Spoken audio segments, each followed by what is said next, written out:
When I was 19 years old, something really upsetting happened.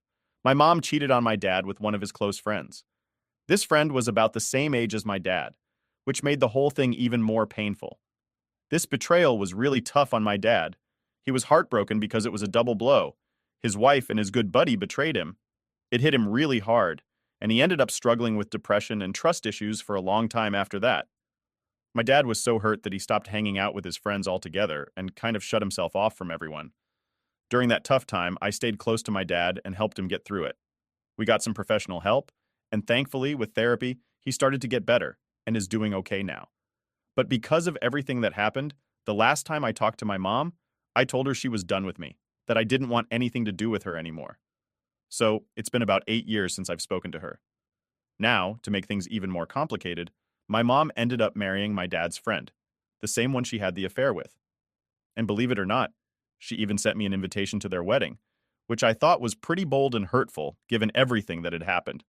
Recently, after all these years, my mom has reached out to me again. I haven't decided what to do about it yet. It's a lot to think about, especially after how things went down and how they affected my dad and me. Ever since the whole mess with my mom cheating on my dad, which really turned our lives upside down, I haven't wanted to talk to her. It was a really rough time for me and my dad, and honestly, just thinking about those days brings back a lot of bad memories. Because of all that, I decided a while back to block her number and even block her on Facebook, and I did the same with her husband too. One day, out of the blue, I got a letter from her in the mail. My first thought was to just rip it up and toss it in the trash. Why even bother, right? But something made me stop and decide to actually open it and see what she had written. In her letter, my mom said she really misses being part of my life and feels super sorry for all the pain she caused my dad and me. She wrote that over the years, she's tried a few times to talk to me about everything that happened, to explain things or apologize, but she couldn't reach me because, well, I had her blocked. Now she was asking if I could come over to her house to talk, just the two of us. She made it clear that her husband wouldn't be there. It would just be me and her. She seemed like she really wanted to make amends or at least explain her side of the story. I'm stuck feeling a bit confused about what to do next. On one hand, it's been so long, and she did put us through so much pain. But on the other hand, maybe there's a part of the story I don't know, or maybe, just maybe, there's a chance to clear the air. It's a lot to think about, especially considering how complicated and hurtful the past was. I'm really stuck on what to do next, and part of me just wants to keep being stubborn, like I have been for the last 8 years, where I've pretty much acted like my mom doesn't exist. I also want to point out that through all this, my dad has never said a bad word about her. Even though he was deeply hurt, he never tried to make me see her in a bad light. Instead, he became depressed, lost his trust in friends, and generally stopped trusting people around him. The affair wasn't just a brief slip. It lasted for years, right under my dad's nose, with both my mom and his friend deceiving him. After some intense therapy, my dad began to heal and open up, but I chose a different path. I cut my mom out of my life completely as my way to cope and move on. Now, though, she's reached out wanting to talk, and I'm considering meeting her because we never really had a conversation about everything that happened. I never gave her a chance to explain herself, and part of me is honestly just curious to hear what she has to say. It's weird. I'm just tossing these thoughts around, unable to decide. Part of me wants to maintain the distance, to keep guarding myself against more pain, but another part is wondering if there's something important she needs to say, something that might change how I feel. It's a tough call, and I'm just not sure what to do. Now for some comments before the update. It's a tough situation to be in. I'm sorry for what you and your dad went through. If I were you, I would think hard about it before making any decisions. I would try to figure out what are the pros and cons of this potential meeting with your mother. Maybe now she's realized what she's done, but that doesn't mean you have to forgive her. The ball is in New York court. If you want to meet and talk with her, go ahead. But if you don't, that's fine as well. You don't owe her anything. She may have been your mother, but after what you put you through, it's understandable. This is the best comment. You don't have to forgive your mother, and you do need to do what's best for you. But it is unhealthy to hold on to hate. Letting go of hate doesn't mean you have to forgive them and open your heart and trust them. But at the end of the day, you have to make that choice. I'm sorry you're even in this position. Take your time with the decision. Don't feel rushed when we are another. If your mom is wanting to reconnect, she can continue to wait patiently until you feel clarity. Given she's remarried and still with a fair partner, it's unlikely you could develop much or any connection with her alone. It's logical to assume she would want to incorporate a fair partner as well eventually. So if you want to meet and potentially reconnect, you might want to establish firm boundaries there indefinitely so you can remove them as you see comfortable moving forward. It might also be a good idea to have a mature conversation with dad before you reach your own decision. So he's fully informed, and then everything is out in the open, whatever you decide. If by any chance you decide to meet her, do not go to her home. Do it on your terms, a place and time. You feel more comfortable, and walk out if needed. I think the last place to have this talk would be at the house she shares with the man she cheated with. It can trigger some anger in you. This is hard. She has caused you and your father so much pain, and that's not an easy thing to deal with. With this whole situation, I feel like you've closed the door, but the problem is still on your doorstep, so to speak. I think talking to your mother would be good for you. You mentioned that your dad went through therapy, but did you do any for yourself? What did you do to help yourself? Speaking to your mother might give you some closure. I'm not saying you'll be hugging and singing happy songs by the end of it, but I think you may be able to successfully close that chapter of your life afterwards. Right now, you're just ignoring your mother while resentment stays rooted within you. And that's not healthy. Ultimately, the decision is yours. Do it because you want to and on your terms. I wish you the best. I'm a pessimistic person. My guess is your absence in her life is continued reminders that she destroyed more than her marriage. In my mind, she'll say or do anything to get back into your life. Overwrought apologies, heartfelt regrets, being sorry she missed out on so much of your life. Wanted to talk to you so many times so you could forgive her and that she could rest easier. It's not your responsibility to make her feel better for her actions. You owe no forgiveness just because someone has regrets that their actions had consequences. To be honest, I'd consider talking to a therapist to work through what your mother did to you so you can heal. I don't see healing coming from your mother. I see perpetuation of her bullcrap. I have experience with this. My dad cheated on my mom in 2001 when I was 23 years old. After 30 years of them being with each other. We were so close before this happened. I did not speak to him for the following 2 years. He reached out to me in early 2004 to tell me that he had cancer and would really like to talk to me again. I agreed and went to visit him in the state that he moved to. He died in August 2004, 7 months from when we reconciled. I'm happy that I put my anger on the back burner and did the difficult thing. I loved him and now see how flawed of a person he was. I never totally forgave him in my head or my heart, but I do know the level of grief I would still have had if he died without us ever discussing everything. Final update. Hey everyone, I really didn't think my post would get so much attention. I just wanted to share an update because, based on a lot of advice from you guys here, I decided to meet up with my mom. We agreed to meet in a public place because I thought it would be more comfortable, and luckily it was a nice day out. So we ended up going for a walk in the park just to talk things over. She gave me a heads up beforehand that her husband would be picking her up afterward, and I was cool with that.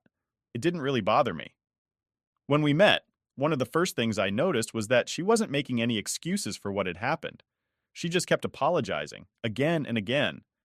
I told her straight up that I almost didn't come to meet her.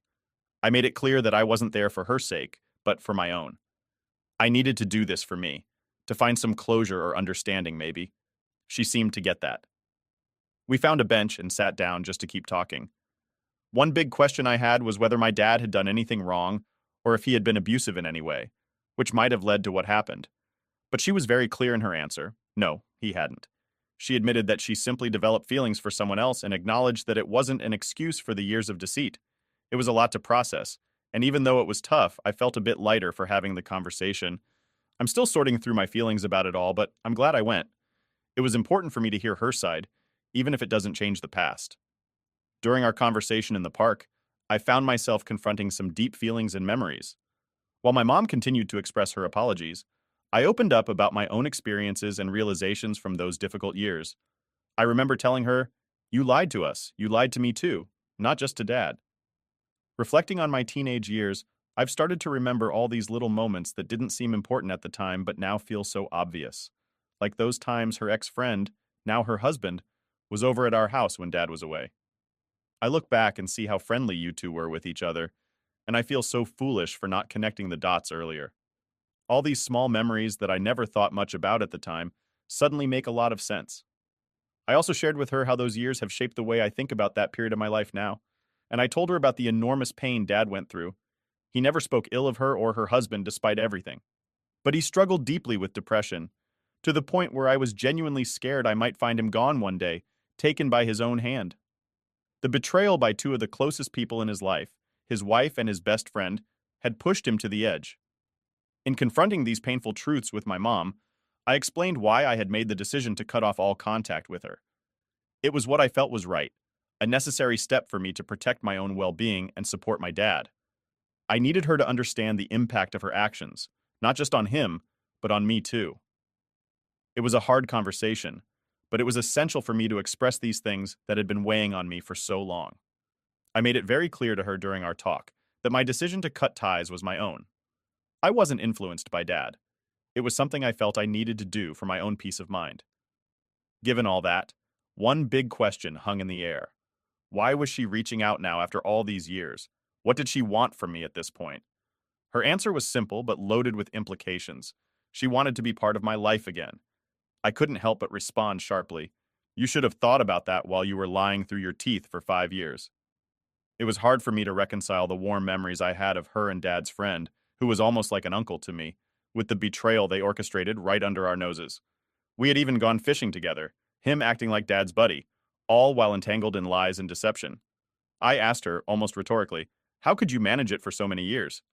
She didn't have an answer to that. Much of our conversation was me expressing my feelings of betrayal and disappointment, although I made sure to let her speak her piece too. By the end of our talk, I told her firmly, I'm doing fine without you. I just wanted to meet you because I wanted closure, and I've gotten it now. She tried to assert that she was truly sorry, not just for getting caught, but for everything that had happened. She even said she'd do anything to at least have some form of contact with me. But at that moment, I laid down the only condition that might ever change my mind.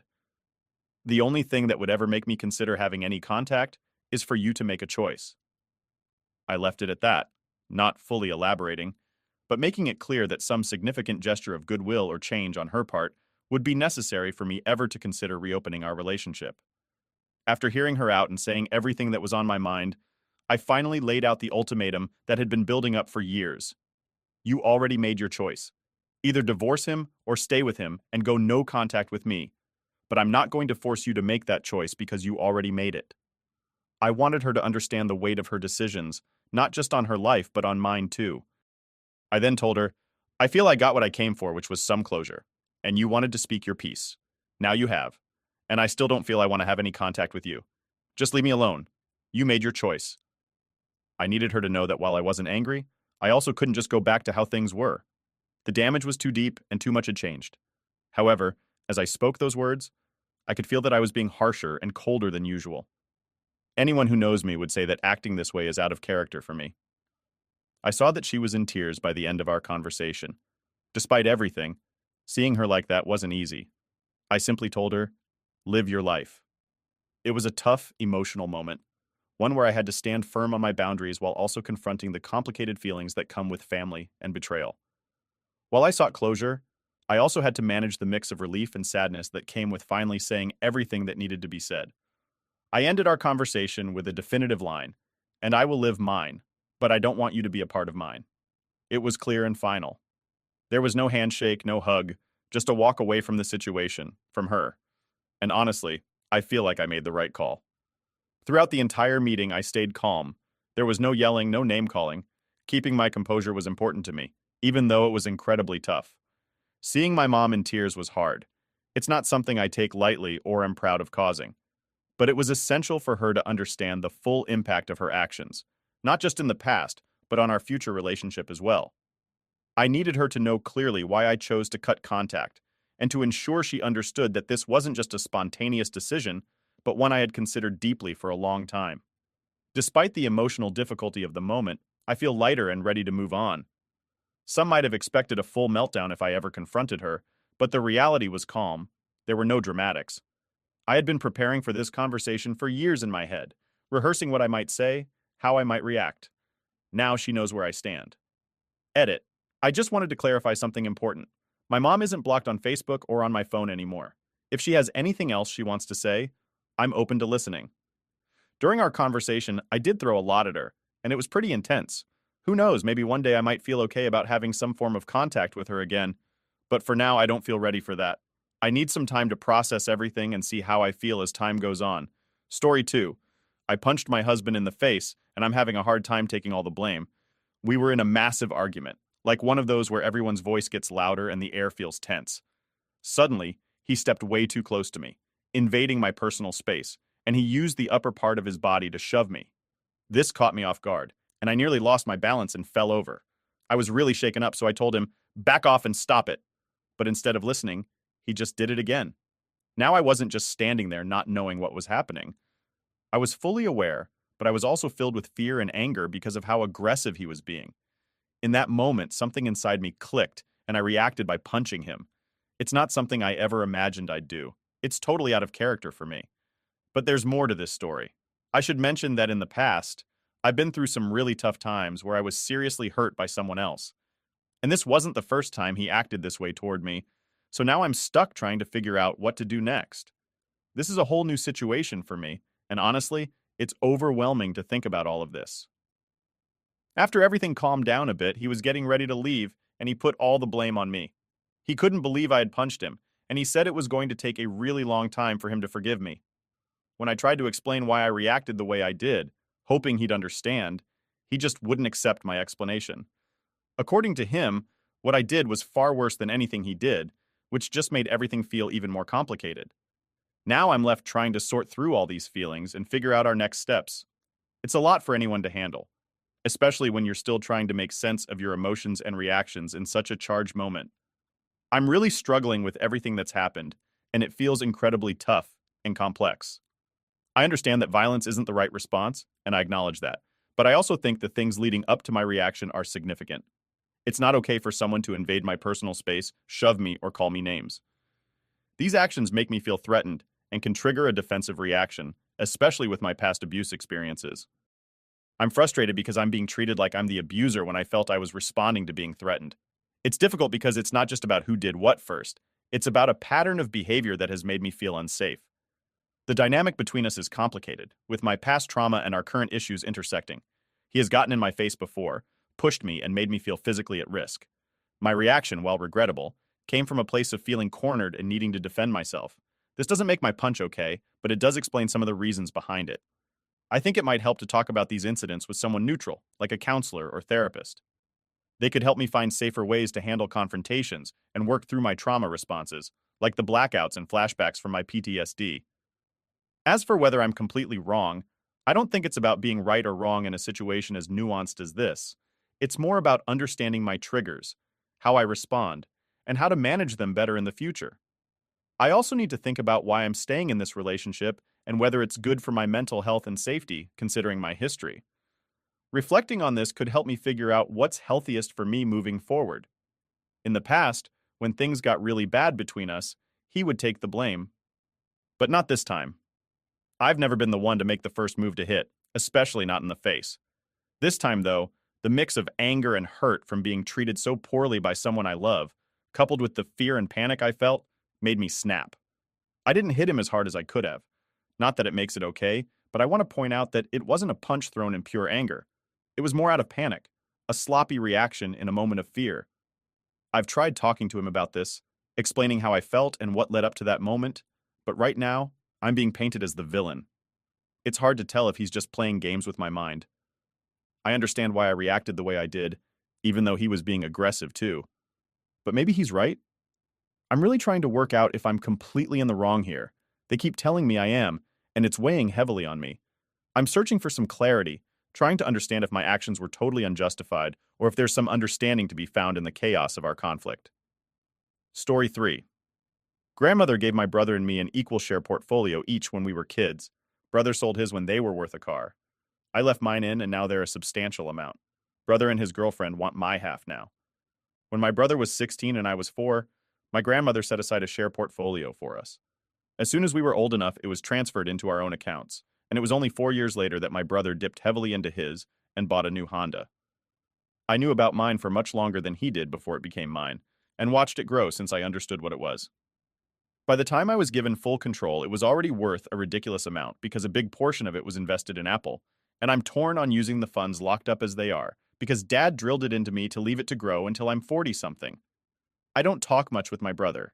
He's done some stupid things to the family over the years, and I didn't really grow up with him, so all I usually hear about his life comes through Dad. His new girlfriend works in law, though, and I've received a formal letter from them both that the investments my grandmother made were designed to be for both of us to use, not just for me alone, and his was only around $15,000. The number is right, but mine was only worth that at the time he spent it too.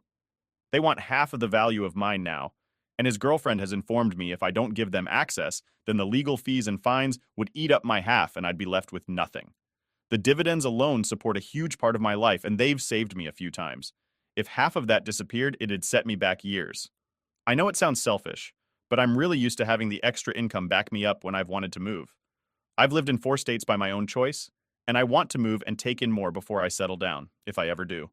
How likely is it they'll win and leave me with nothing? As far as I know, there was no paperwork or will, just my grandmother's word. She set up my brother's accounts when he turned 19, but she gave them to Dad at the same time as my brother got his, and Dad transferred the whole lot to me 6 years ago. For my share, I have all the logins, the trading accounts and bank accounts are in my name, and the shares are all solely in my name too. Should I find my own lawyer, and if I need one, what kind do I need? I have an accountant I've used for years, but this doesn't seem like an accounts problem, but a law one. Update. Mostly good news. I worked with my dad and got my own lawyer. I got the timeline of my shares wrong, but it comes out the same. What my brother and I inherited from my grandmother was originally part of my grandfather's portfolio. He was the money-savvy one. My grandmother looked after those after he died, and she personally set up my brother's accounts and gave him control of his part. She didn't do the same with mine before she died. I thought she had already set the accounts up for me and given control to Dad before passing. Instead, the shares were in her will, and she left everything she owned to my dad with instruction that what was $15,000 worth when my brother got his equivalent part would go to me when I was old enough to know how to take care of them. There was no trust. She just trusted my dad. My dad did the right thing and set up accounts for me and gave me control 6 years ago. My dad put some of his own shares in too as an extra leg up. Dad admitted to me he'd chewed out my brother last year when he came to him asking for money, and Dad had supported him several times over the years and got to the point he'd had enough. My brother found out I still had my investments because Dad had used me as an example of how brothers should have been using money. That's how my brother found out I still had shares and they'd grown. According to all that info, my lawyer tells me I'm in the clear, but it's not going to get to the point of finding that out in court, as my brother's GF was only a legal secretary. I say was because the firm she worked for apologized and informed my lawyer she was terminated immediately. The letter I received from them had been edited to put her name in a position higher up than it should have been, and some of the contact information had been changed. A week after she was fired, my brother visited me begging for money. His girlfriend is in serious debt, and she took a chance on scamming cash from me and lost. I felt awful rejecting my own brother over and over, and if he hadn't involved his girlfriend needing an amount well into 5 figures, I might have given him some. The next morning, I found all my tires had been slashed. Screw him. I don't feel bad anymore. The rest of the comments in the previous thread made me realize I don't know nearly enough about what I'm doing with the shares and dividends and money in general. A lot of the decisions I've made have been with Dad's help, and his advice has paid off well so far, but not because I knew it would, but because I had no idea what I was doing and left it up to him. I've booked in to work with a financial advisor to make the most of what I have. Thanks for all your comments. $2,000. The price tag dangles from the cream-colored leather handbag like a noose around my neck. My mother-in-law Margaret stands beside me, her manicured fingers stroking the designer logo as if it were a beloved pet. I'm Sawyer, and this moment in the boutique marks the beginning of my personal hell. Ryan promised I could have it for my birthday, Margaret says, her voice dripping with the sweetness that makes my teeth ache. He told me you'd take care of it today, dear. Of course he did. My unemployed husband, who lost his consulting job 3 weeks ago, is still making grand promises to Mommy Dearest. The same husband who just this morning reminded me we needed to dip into our savings for the mortgage payment.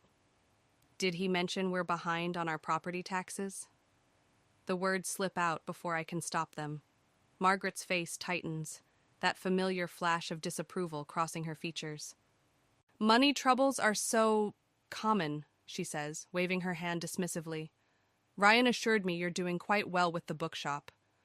I grip my own worn leather purse tighter. The bookshop barely breaks even most months. You know this, Margaret. You live with us. Temporarily, she corrects, as if her 6-month stay hasn't already stretched to 14 months. And I've been nothing but helpful, watching the house while you work those long hours. The saleswoman hovers nearby, perfectly coiffed and probably sensing the tension. I catch my reflection in one of the store's many mirrors, exhaustion etched around my eyes, my brown hair hastily pulled back. I look exactly like what I am, a small business owner drowning in other people's expectations. My phone buzzes. Ryan's text reads, "Did Mom get her bag? She's been talking about it for weeks." I type back, "We can't afford this." His response is immediate. "Please, Sawyer, I promised her I'll figure something out." Figure something out. Like he figured out the cruise he bought her last Christmas? The one still sitting on our credit card? "Margaret," I start, trying to keep my voice steady. "I think we should discuss this with Ryan first." She clutches the bag closer. "But he's already promised. You wouldn't want to make him break his word to his own mother, would you? Especially after everything I've done for you both?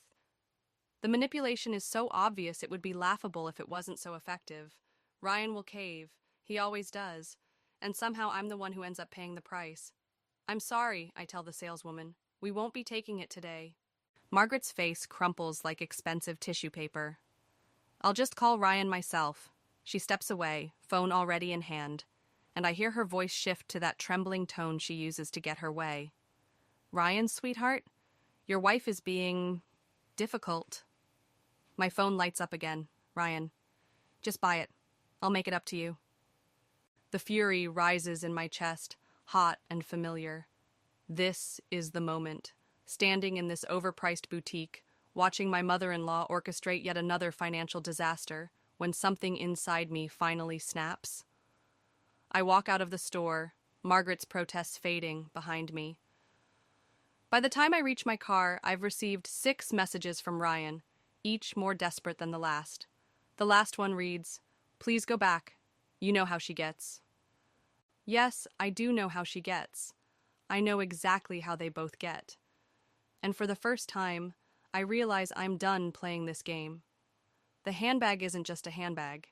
It's every boundary crossed, every manipulation accepted, every financial burden I've shouldered while they play their twisted mother-son routine. I start the car, my hands steady on the wheel. They want to talk about prices? Fine. It's time they learned that everything, especially karma, comes with a price tag. And I'm about to make sure they pay in full. The sound of Margaret's designer heels clicking against our hardwood floors has become my personal metronome of misery. 3 hours since the boutique incident, and she's been pacing, making phone calls, and letting out theatrical sighs that could rival a Victorian drama. I'm chopping vegetables for dinner with more force than necessary when Ryan finally comes home. The front door closes softly, too softly.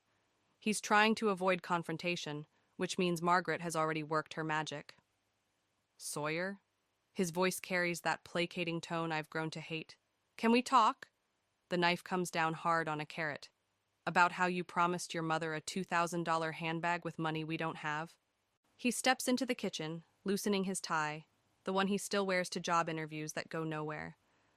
I know the timing isn't great, but the timing? The laugh that escapes me sounds foreign. "Ryan, we're eating ramen noodles 3 nights a week while your mother orders takeout from that overpriced bistro downtown. She's going through a difficult adjustment period. 14 months is not an adjustment period. It's a lifestyle." Margaret's footsteps pause outside the kitchen. I know she's listening. She always is. "I had 3 interviews today," Ryan says, changing tactics. 2 of them looked promising. "Once I'm working again? Will what? Keep enabling her? Keep drowning in debt while she lives like a queen in our guest room?" "That's enough." Margaret glides into the kitchen, perfectly timed as always. "I won't stand here and listen to you disparage my son when he's trying his best." I set down the knife. "Your best? Is that what you call making promises with my money?" "Our money," Ryan corrects. "No." I turn to face them both. "My money, my bookshop, my house that I bought before we were married, the house you both seem to forget I own." Margaret's face does that thing where she looks both wounded and superior. After everything I've sacrificed. Sacrificed? The word tastes bitter. Like the sacrifice of using my credit card to buy yourself a spa day last week? Ryan's head snaps up. "What? Oh, didn't Mommy Dearest tell you? She borrowed my card for emergencies. Apparently a hot stone massage qualifies." Margaret's composure cracks slightly. "I was going to pay you back." "With what money?" I pull out my phone, pulling up the banking app. Should we go through the list? The restaurants, the shopping, the... That's private. Margaret steps forward, reaching for my phone. Private? Like the $300 you spent at that boutique last month? Or the wine club membership you signed up for using my card? Ryan's face has gone pale. Mom? She doesn't understand, Margaret says quickly, touching his arm. I've been so lonely since your father passed. Shopping helps me cope. Don't. I hold up my hand. Don't you dare use his death as an excuse for this. The silence that follows is deafening. Ryan looks lost, caught between his mother's manipulation and the truth he can't ignore. Margaret's mask slips further, showing the desperation beneath. I'm making changes, I announce, my voice steady. Starting tomorrow, my credit cards are off limits. No more shopping, no more restaurants, no more... You can't do that to me, Margaret's cry is sharp. Ryan, tell her she can't. I can and I will. I turn back to my vegetables. And if you don't like it, there's a lovely extended stay hotel downtown. Ryan! Margaret's voice rises an octave. Are you going to let her treat your mother this way? I wait, knife poised over another carrot for my husband's response. In the silence, I can hear the years of manipulation, the weight of expectations, the cost of keeping peace. Maybe, Ryan says slowly, we should look at the credit card statements. Margaret's gasp is genuine this time. You're taking her side? I'm not taking sides, Mom. I just think... You never think, she snaps. That's your problem. You let her control everything while I... The knife comes down one final time. Dinner's ready, I announce, cutting through their argument. Though I doubt it's up to your standards, Margaret. Maybe you should order in, on your own card this time. I leave them standing in the kitchen, their reflections distorted in the window above the sink. As I climb the stairs to our bedroom, I hear Margaret's muffled sobs and Ryan's attempts to comfort her. Let them comfort each other, I think. I have accounts to check and plans to make, because this isn't just about money anymore, it's about power, and I'm done giving mine away. The bank statement trembles in my hands as I sit in my bookshop's back office. Numbers don't lie, but people do. And Margaret's lies are spelled out in transaction after transaction, a digital trail of deceit that makes my stomach turn. My brother Caleb leans against my desk, his attorney's eyes scanning the document. $10,000 in 3 months? That's just what I've found so far. I pull up another statement on my computer.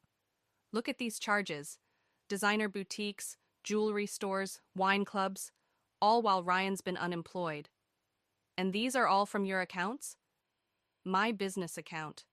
The words taste like acid. The one I gave her emergency access to when she first moved in. For groceries, she said. For household expenses. Caleb whistles low. This could be considered financial fraud, Sawyer. A customer's bell chimes from the front of the store. Through the office window, I watch Emma, my best friend, handle the sale. She's been covering more shifts lately, sensing something's wrong. I trusted her, I say, more to myself than Caleb. I actually believed she was trying to help us through Ryan's unemployment. Speaking of Ryan, Caleb shifts uncomfortably. Does he know? He's too busy defending her to see what's right in front of him. I pull up another document. But this is what really interests me. Look at these transfers. Caleb leans in, frowning. To an account in the Cayman Islands? 3 separate transfers, $5,000 each. My voice stays steady, though my hands shake. I found emails on the shared computer. She's been moving money offshore for months. The shop bell rings again. This time, Margaret herself walks in, wearing a new silk scarf I definitely didn't buy her. She spots me through the window and waves, all innocence and charm. I need to confront her, I say. Caleb grabs my arm. Wait, you need to be smart about this. Get your evidence in order. Protect your assets. She's stealing from me, Caleb, right now, today. I pull away from him. I'm done waiting. I stride out of the office, past Emma's worried glance, straight to where Margaret browses the new releases. We need to talk, I say. She looks up, that practiced confusion on her face. About what, dear? About the $10,000 you've stolen from my business account. The book in her hands drops. Behind me, Emma quietly ushers the last customer out, flipping the store's sign to closed. I don't know what you're talking about, Margaret says, but her voice wavers. I pull out my phone, start reading. 3,000 at Nordstrom, 2,000 at that jewelry boutique downtown, 5,000 transferred to account number. Stop. Her mask cracks. You don't understand. I understand perfectly. You're a thief. I needed it. The words burst from her like she's been holding them back. After Gerald died, the insurance wouldn't pay. There were debts. So you decided to create more? With my money? I was going to pay it back. She reaches for my arm, but I step away. Once Ryan gets a new job, Ryan can barely pay our mortgage. The laugh that escapes me is harsh.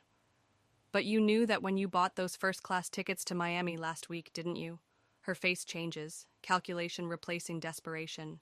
If you tell Ryan about this, it'll destroy him? Is that what you want? To hurt your husband? Don't you dare try to manipulate this. I step closer, lowering my voice. You have 24 hours to tell Ryan everything, or I will. And trust me, my version will come with bank statements and police reports. You wouldn't dare. Try me. I meet her eyes, seeing real fear there for the first time. 24 hours, Margaret, and then we'll see who destroys whom. She backs away, grabbing her designer purse, probably bought with my money, and hurries out of the store. Through the window, I watch her pull out her phone, presumably to call Ryan. That was intense, Emma says behind me. I turn to find her and Caleb watching me with matching concerned expressions. It's about to get worse, I say, picking up Margaret's dropped book, a self-help guide about overcoming addiction. Much worse. Because I know Margaret won't tell Ryan the truth. She'll spin a story, play the victim, try to turn him against me. But this time, I'm ready. This time, I have proof. And sometimes, revenge is as simple as telling the truth. The manila envelope sits on my kitchen table like a loaded gun. Inside are printouts of every transaction, every transfer, every lie Margaret has woven into our lives. 23 hours have passed since my ultimatum, and the house remains silent, heavy with unspoken accusations. Emma sits across from me, her coffee untouched. Have you heard from Ryan? Radio silence. I trace the envelope's edge. He didn't come home last night. And Margaret? Locked in her room since yesterday. I heard her on the phone all night, speaking in whispers. A notification pings on my laptop. Another transfer alert. I open the banking app and my hands start shaking. She's doing it again, I say, turning the screen toward Emma. Right now, another 5,000 to the same offshore account. Emma leans forward, designer's eyes scanning the details. She's getting desperate. She's getting bold. I pull up another window. Look at this email I found. There are more accounts, Emma. In Switzerland, in the Bahamas. This goes way beyond shopping addiction. You need to call Caleb. I already did. I closed the laptop. He's drawing up papers to freeze all my accounts, but the banks won't open for another hour. Footsteps creak overhead. Margaret, finally emerging. The stairs groan under her descent, each step measured and deliberate. When she appears in the doorway, she's perfectly put together, as always. Only the slight tremor in her hands betrays her anxiety. Good morning, dear, she says, voice honey-sweet. And Emma, what a lovely surprise. Save it, I say. Where's Ryan? Oh, he needed some time to think. She moves to the coffee maker, her designer robe swishing. He was quite upset about your accusations. Facts, I correct her. Bank statements don't lie. She turns, coffee cup poised. No, but people do. Have you told Ryan about your little side project with Emma yet? The one you've been working on during business hours? My blood runs cold. Emma shifts in her chair. That's different. Is it? Margaret's smile is razor sharp. Using company time and resources for personal gain? Sounds familiar, doesn't it?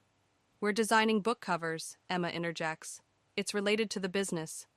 Without declaring the income, Margaret sips her coffee. My. What would the IRS say? The threat hangs in the air. I stand slowly, understanding dawning. You've been planning this, I say. All along, you've been gathering ammunition. Insurance, dear. We all need it. She sets down her cup. Now, about those bank statements. No. The word comes out stronger than I expect. You don't get to blackmail me with my own business. Then we understand each other. She moves toward the door. I'll tell Ryan you send your love. After she leaves, Emma reaches across the table. Sawyer, get me my phone. My voice sounds distant to my own ears. I'm calling Caleb again, and the police. The police?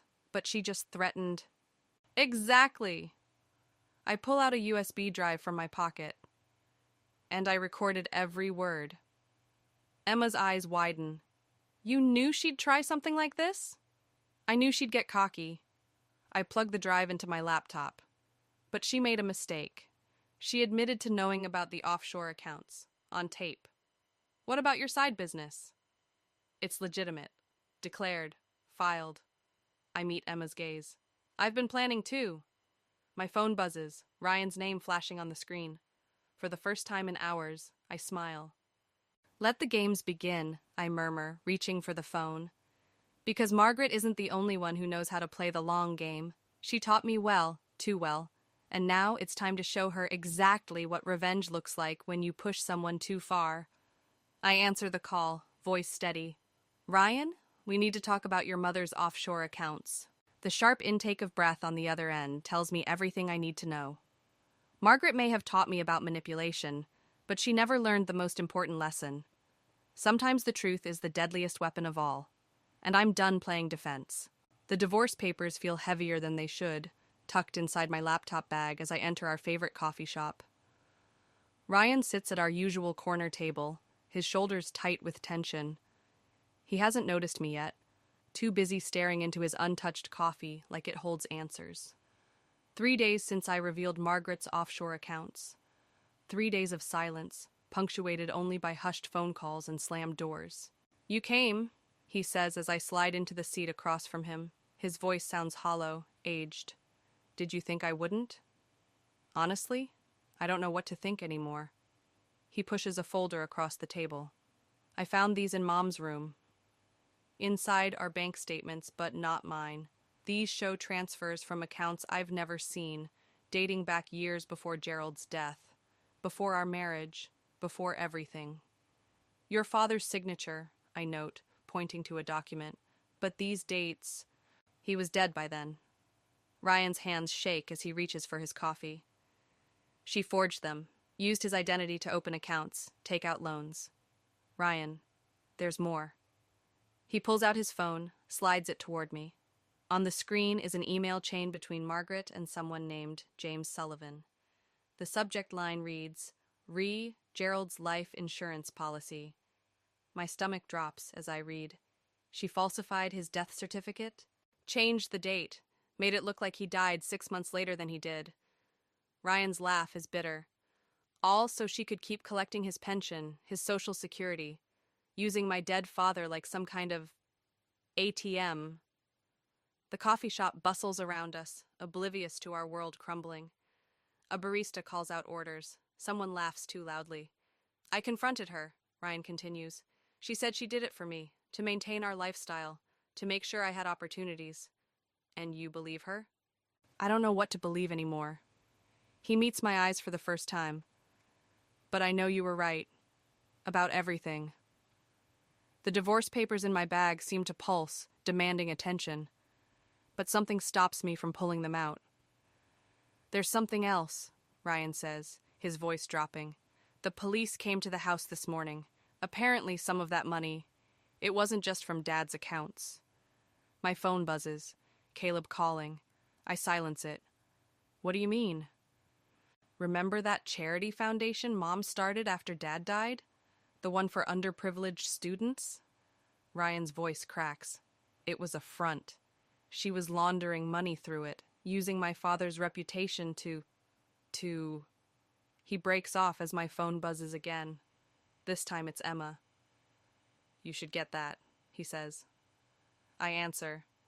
Emma's voice comes through, breathless. Sawyer, turn on the news, now. Ryan's already pulling up a news site on his phone. The headline makes my blood freeze. Local charity foundation under investigation for fraud. Former teacher and widow implicated in $1 million scheme. She's gone, Ryan says quietly. Left a note saying she's sorry. that she never meant for it to go this far. The divorce papers suddenly feel meaningless. This isn't about revenge anymore. This is about survival. The police, I start, but Ryan cuts me off. They'll want to talk to us both, about the accounts, the transfers, everything. He reaches across the table, takes my hand. I know you have divorce papers in your bag. I don't blame you. But right now, I need your help, please. The word hangs between us, heavy with implications. My carefully planned revenge is dissolving, replaced by something more complicated, more dangerous. My phone buzzes again. Caleb, probably with legal advice we desperately need. The news ticker on Ryan's phone keeps scrolling. Multiple victims, pension fraud, charitable donations misappropriated. What do you want to do? Ryan asks. I look at him, really look at him. The man I married, broken by his mother's betrayal, asking for help instead of enabling her for the first time in his life. The divorce papers can wait. Right now, we need to decide. Do we run from Margaret's mess or stay and face the storm? I reach for my phone, meeting Ryan's gaze. First, we call my brother. Then we find your mother. Because if we don't, she'll drag us both down with her. And somehow I know this is just the beginning. The text message comes at midnight. I know where she is. Ryan's words glow on my phone screen as I stand in our emptied bedroom, surrounded by packed boxes and echoing silence. Caleb warned me not to get involved. Let the police handle it, he said, but the police are already questioning my involvement in Margaret's charity foundation. 3 days of interrogations have left me raw, exposed. I text back, where? The lake house, Dad's old place. Of course, the property Margaret claimed she'd sold years ago. Another lie in her web of deception. I'm going there, Ryan writes. Now. Wait for me. The drive takes 40 minutes. Ryan's car is already in the gravel driveway when I arrive, but something feels wrong. The front door stands open, spilling yellow light into the darkness. Inside, the air smells stale, like unopened rooms and secrets. Ryan? In here. His voice carries from the study, tight with emotion. I find him standing over Margaret, who sits in Gerald's old leather chair, like a queen on her throne. She's wearing the cream-colored designer dress she bought with my stolen money, perfectly pressed despite everything. Hello, dear, she says, as if this is just another family dinner. I wondered when you'd both arrive. It's over, Mom, Ryan's voice cracks. The police are coming. I called them before Sawyer got here. Margaret's smile doesn't waver. Did you really think I didn't have a plan? She reaches into her desk drawer, and my heart stops. But instead of a weapon, she pulls out a thick manila envelope. Insurance, she says, sliding it across the desk. Against both of you. Ryan grabs the envelope, opens it. His face goes pale. What is it? I ask. Transfer records, Margaret answers for him, showing how you both helped me move money through the foundation. Your signatures, your accounts, your complicity. These are forged, I say, but my voice sounds weak even to me. Are they? She stands, smoothing her dress. Ryan, darling, whose idea was it to use the bookshop as a front for cash deposits? And Sawyer, those offshore accounts you discovered? They're in your name too, thanks to some careful paperwork. The room spins. I grab the desk for support. You planned this, Ryan whispers. All of it. I protected us, Margaret corrects him, like I always have, since before your father died. A siren wails in the distance, growing closer. The police are coming, I say. These forgeries won't hold up. Won't they? Margaret's smile turns sharp. Your brother Caleb helped set up the foundation's legal structure. Emma designed all our materials. Everyone's implicated, dear. Everyone's dirty. The sirens are closer now. Red and blue lights flash through the windows. You have a choice, Margaret continues. Stay and try to explain everything to the police, or... She holds up a set of keys. My car's out back, packed with enough cash to start over, enough for all of us. You're insane, I breathe. I'm practical. She turns to Ryan. Choose, darling, your wife's righteous revenge or your mother's protection. But choose quickly. The front door crashes open. Voices call out, Police! Anyone inside? Ryan looks at me, then at his mother. In his eyes, I see the same lost little boy who always needed her approval. Ryan, I plead, don't! But he's already moving toward Margaret, taking the keys from her hand. I'm sorry, he whispers to me. Footsteps thunder through the house. Margaret's smile widens as she takes Ryan's arm. Last chance, dear, she says to me. Family stands together. The study door bursts open. Officers flood in, weapons drawn. Hands where we can see them. I raise my hand slowly, watching as Ryan and Margaret do the same.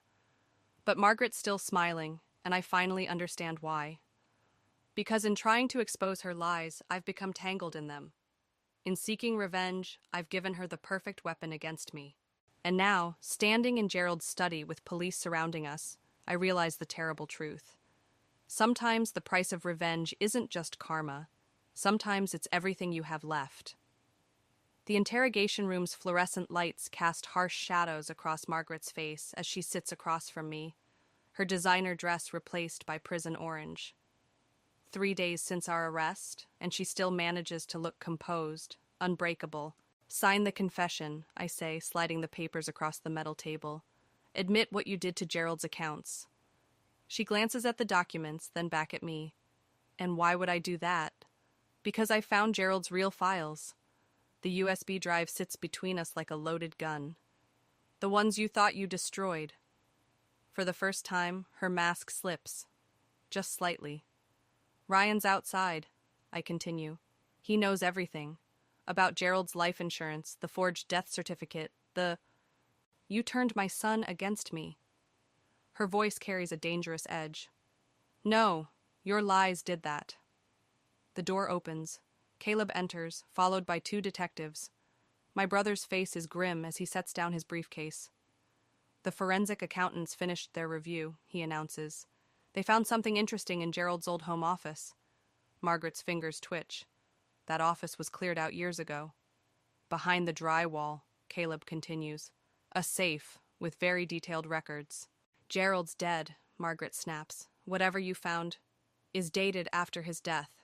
I lean forward. In your handwriting. She laughs, but it sounds hollow. You can't prove... Actually, one detective interrupts. We can. Your husband suspected you, Margaret. He kept records, secret recordings, right up until the day he really died. The color drains from her face. He knew, I say softly, about the money, the fraud, all of it. And he left evidence everywhere. Insurance against you. You're lying, but her voice wavers. Sign the confession, I repeat. Take responsibility, or Ryan sees everything, including the truth about his father's death. Her eyes narrow. You wouldn't. Try me. The door opens again. Ryan stands there, looking older than I've ever seen him. Mom, he says quietly, please. Margaret's composure cracks completely. I did it for you. Everything I did was for yourself. Ryan steps into the room. Dad knew. He tried to stop you, didn't he? That's why... Your father was weak. She slams her hands on the table. He would have ruined everything, our status, our life. Did you kill him? The question hangs in the air like smoke. Margaret's face goes completely white. Ryan, darling, answer the question. His voice breaks.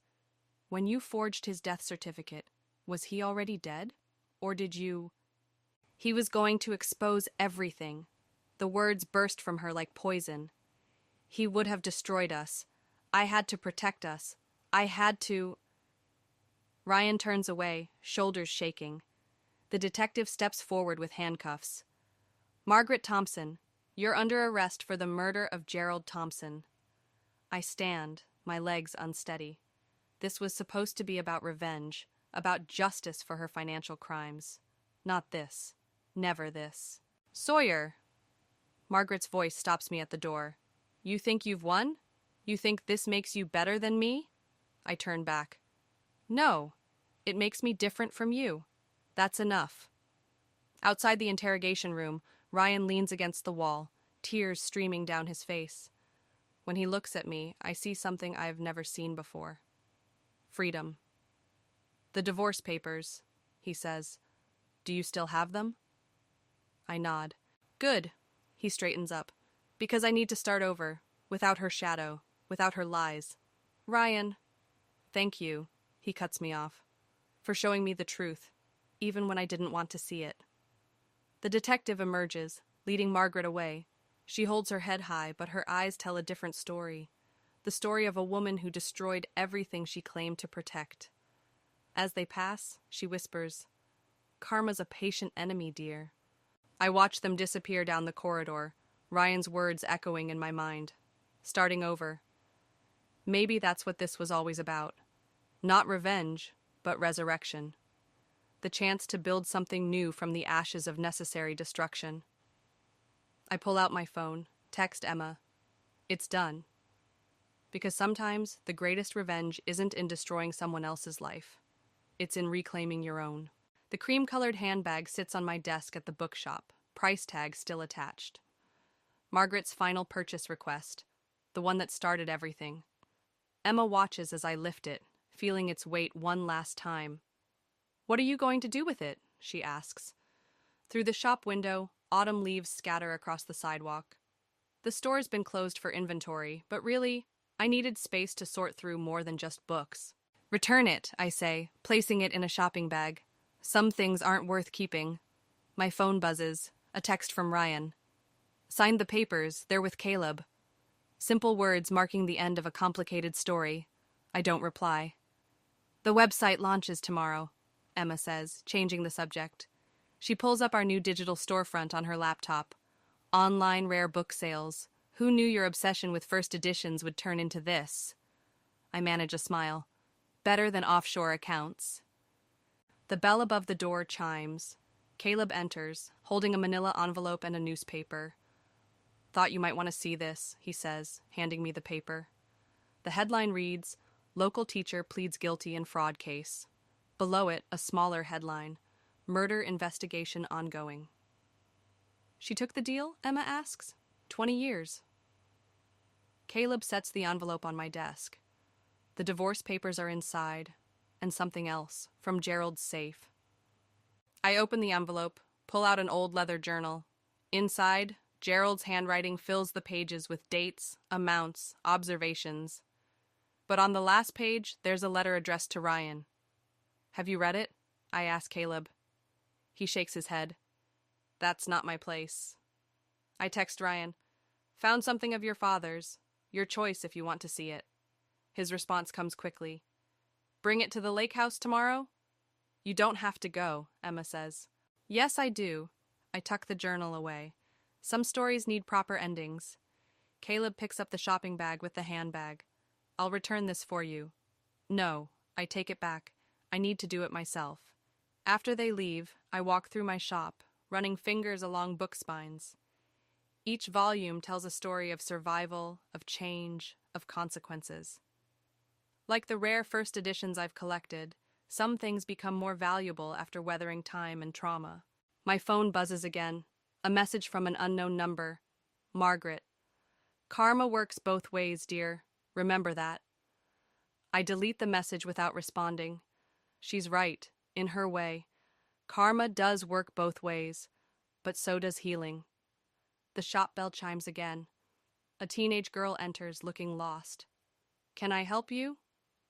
I need a book, she says hesitantly. Something about starting over. I study her face, young, but with old eyes, like Ryan's, when he finally saw the truth about his mother. I think I have just the thing. I lead her to a shelf, pull down a volume. Not a first edition, but something better. A story about redemption, about building something new from broken pieces. How much? She asks. Take it, I say. Sometimes we all need a new story. After she leaves, I pick up my phone, type one last message to Ryan. I'll bring the journal tomorrow, not for closure, for understanding. His reply comes as I'm locking up. Thank you, for everything. I place the handbag in my car's trunk, next to a box of Gerald's journals. Tomorrow, I'll return one and deliver the other. Two endings, neither quite what I expected when this all began. Because revenge isn't always about destruction. Sometimes it's about reconstruction, about taking broken truths and building something honest from the pieces. I start my car, watching the bookshop's lights dim in my rearview mirror. Margaret's words echo in my mind. Karma works both ways. Yes, it does, but so does freedom. And sometimes the best revenge isn't in getting even, it's in getting free. I pull away from the curb, leaving the shadows behind. Ahead, the street stretches out, empty and full of possibility. Like a blank page, waiting for a new story to begin. Not a story of revenge anymore. Just mine. Ew. Ex-son-in-law threatened to cut us off from our grandkids unless we spoil his 6 kids too. You never think you're going to be the one to lose a kid. Like, you know what happens to people. You hear about it on the news, or maybe you know someone who knows someone, but when it happens to you, man, it just hits you in a way nothing else does. Brianna, my youngest, was the light of our lives. She was one of those people who could light up a room just by walking into it. You'd hear her laugh before you even saw her. And as a mom, you just don't imagine anything could take that away. You always think you'll go first, that you'll be there for them when they're old and wrinkly. But life doesn't care about your plans, does it? Brianna got sick when Zach and Mia were still pretty young, like 8 and 9. And I don't mean just a little sick. I mean, the kind of sick where you spend every other day in the hospital, where you can't remember what normal feels like anymore. It wasn't long before it was clear that this wasn't something she was going to walk away from. Her husband Kevin checked out early. I mean, physically he was there, but it was like he couldn't deal. He stopped showing up for her in the ways that mattered. I'm not here to bash him. Okay, maybe I am. But like, when your wife is going through the hardest thing she'll ever go through, that's when you step up, right? Kevin didn't. He just kind of let everything fall on us. Me and my husband were the ones taking her to her treatments, watching the kids, trying to keep everything from falling apart. I'll never forget one of the last conversations I had with Brianna.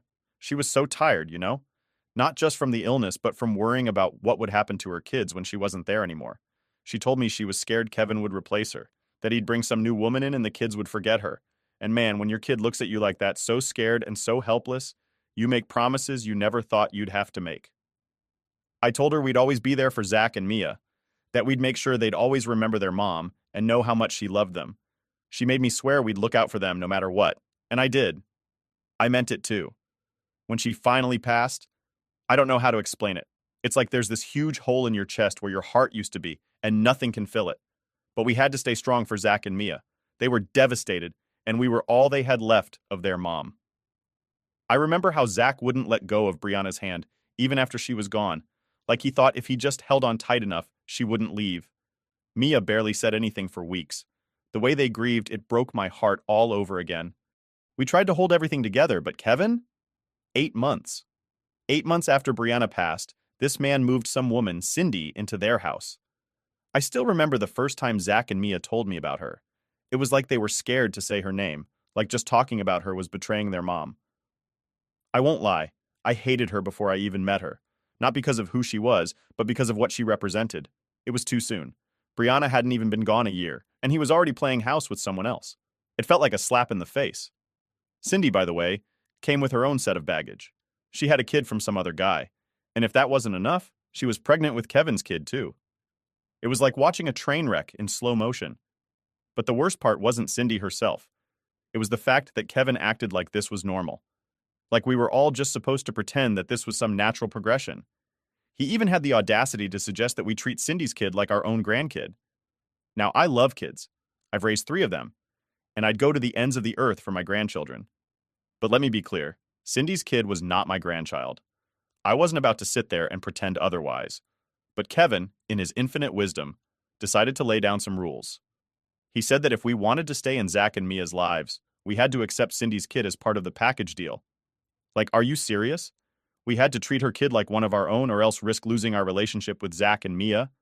He tried to dress it up like it was all about giving the kids a chance to form new family bonds without us interfering.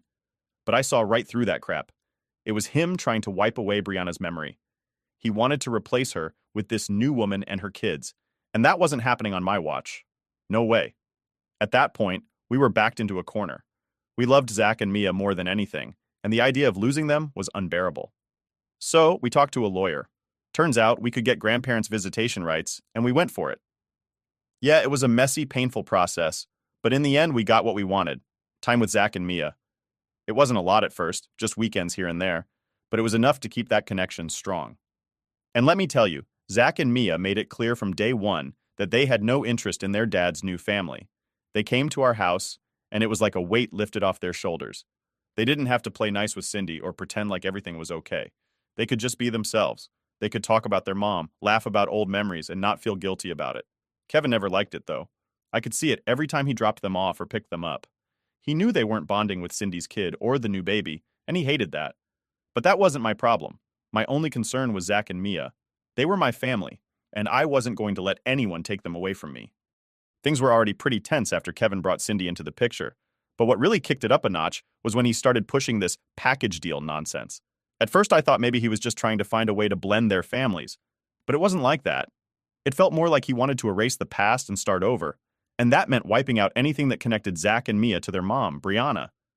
It was like he wanted us to pretend Brianna never existed, like her death gave him a clean slate to do whatever he wanted with no consequences. One day, Kevin calls me up and says he wants to have a family meeting. I didn't like the sound of that. Family meetings with Kevin usually meant he was going to try and guilt trip us or pull some new stunt, but I didn't want to refuse. I was still trying to keep things civil enough for the sake of Zach and Mia. So my husband and I show up at their place, and Cindy's there, sitting at the table with her kid on her lap, looking like she's got something real important to say. I knew right then this was going to be bad.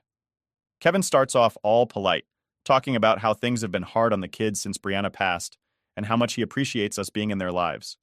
I'm sitting there thinking, okay, what's the catch? And then he drops it. He says, Cindy and I want to make sure all the kids grow up as one big happy family, and for that to happen, we need your support. I just sat there waiting for him to get to the point. He goes on to say, we want you to start treating Cindy's daughter like she's your grandchild. We're a package deal now, and if you can't accept that, it's going to make things really difficult for Zach and Mia. I could feel my blood pressure rising. I mean, what? I wasn't even sure how to respond at first. This guy, was telling us that if we wanted to see our own grandkids, we had to treat Cindy's kid, who's got nothing to do with us, like she was ours too? Like, I'm sorry, but that's not how this works.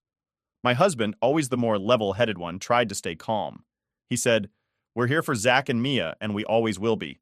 But we can't just pretend someone else's child is our grandkid. It doesn't work that way. Kevin didn't like that answer at all. His whole demeanor changed in a second. He went from Mr. Polite to straight up angry. He slammed his hand on the table and said, if you can't accept this family, then maybe you shouldn't be part of it at all. I was fuming at this point. I said, excuse me? We've been here for Zach and Mia since day one. We were there when you weren't, and now you want to tell us we're not part of their lives unless we play along with this fantasy of yours? Cindy, who had been sitting there quietly this whole time, finally chimed in. She said, we just want what's best for the kids. They need stability, and part of that is accepting this new family dynamic. We're not trying to replace Brianna, but we need to move forward. The audacity of her saying that, like she hadn't just waltzed into the picture barely a year after Brianna was gone, drove me crazy. I wanted to yell, to scream, but I knew that wouldn't help Zach and Mia. So I took a deep breath and said, we're here for our grandkids, and nothing's going to change that. But we're not here to play make-believe with someone else's child.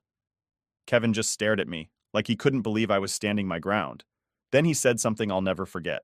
He said, if you can't accept all of us, you'll lose all of us. It felt like a punch in the gut. I mean, this guy was actually threatening to take away our grandkids unless we played by his rules.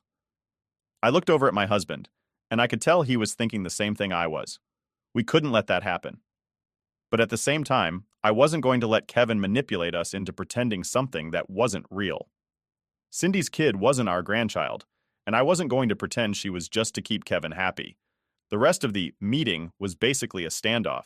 Kevin wasn't backing down, and neither were we. It was clear we weren't going to come to any kind of agreement that day, so we left, not really knowing what was going to happen next. The drive home was quiet. My husband and I didn't say much, but I could tell we were both worried about the same thing. What if Kevin really did cut us off from Zach and Mia? What if he followed through on his threat? A few days later, we got a call from Kevin. He told us that unless we agreed to his terms, we wouldn't be allowed to see the kids anymore. It was exactly what we feared. My heart sank, but I wasn't about to let him bully us into submission. That's when we decided to talk to a lawyer. It wasn't an easy decision, but we knew we had to fight for Zach and Mia. We weren't going to let Kevin take them away from us just because we refused to play along with his package deal fantasy. Our lawyer told us we had a good case for grandparents' visitation rights, given how close we were to Zach and Mia and how much we had been involved in their lives. It wasn't going to be easy, but we had a chance.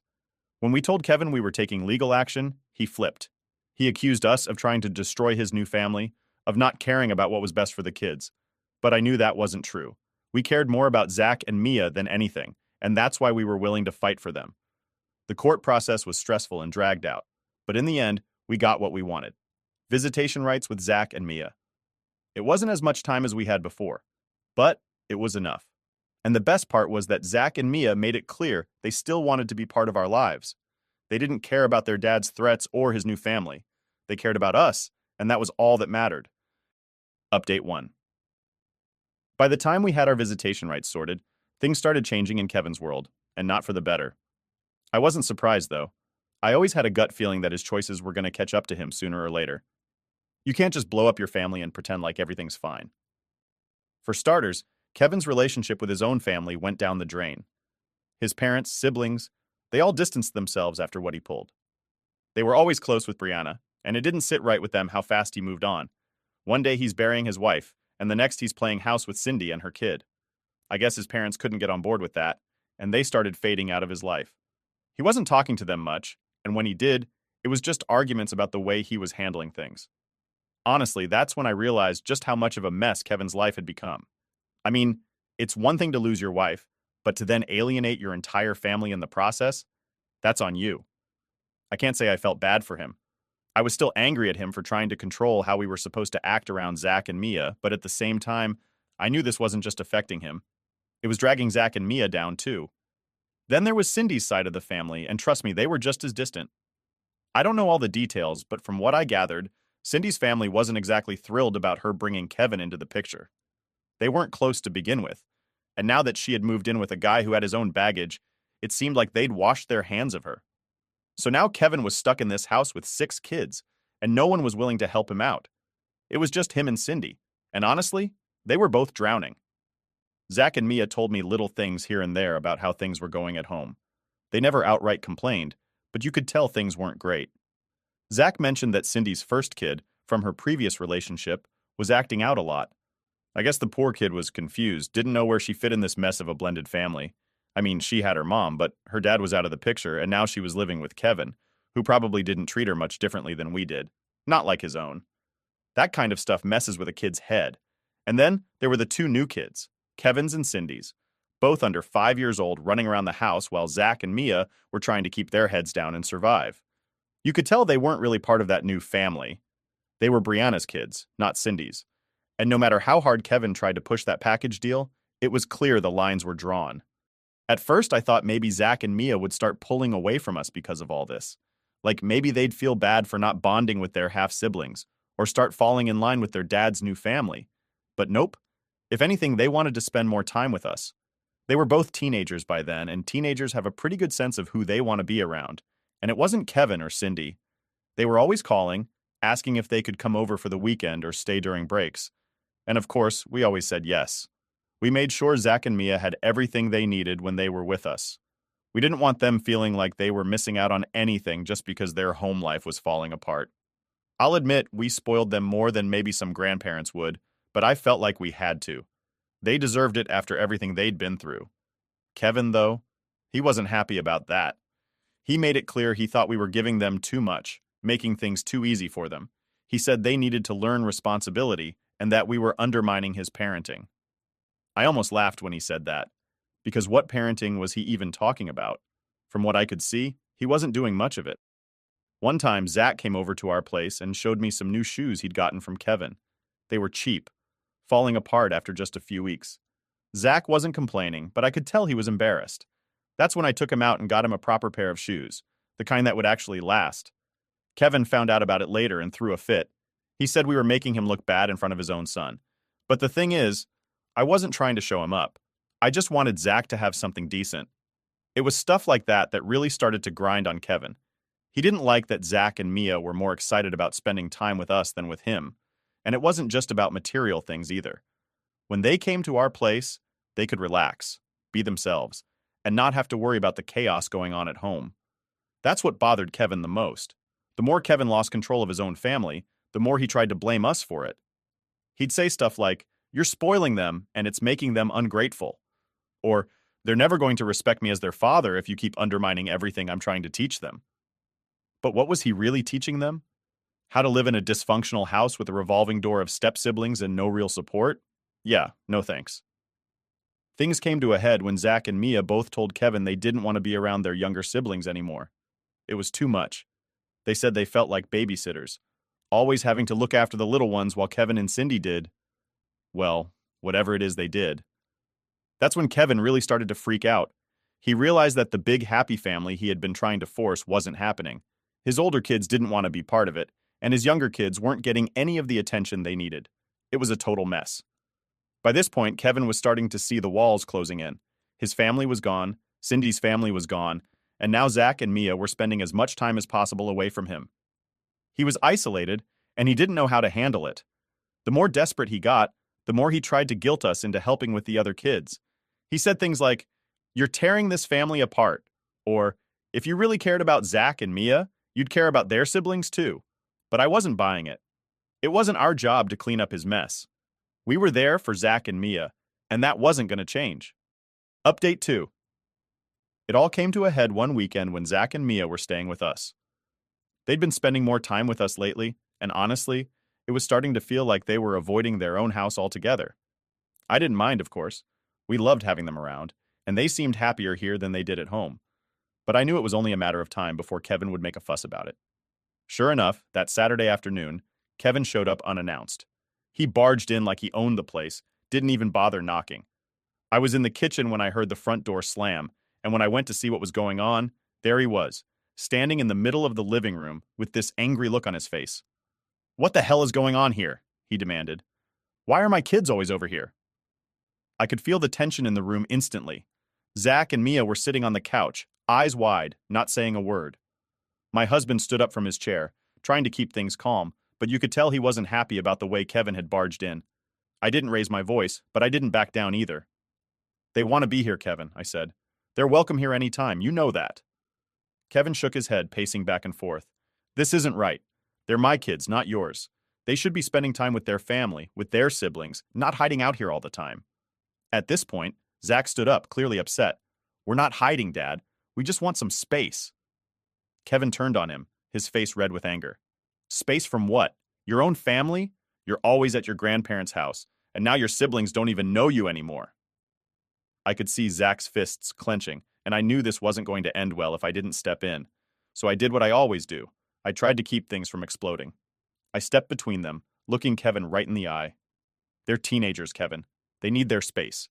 You can't just force them to be around people they don't want to be around." Kevin wasn't having any of it.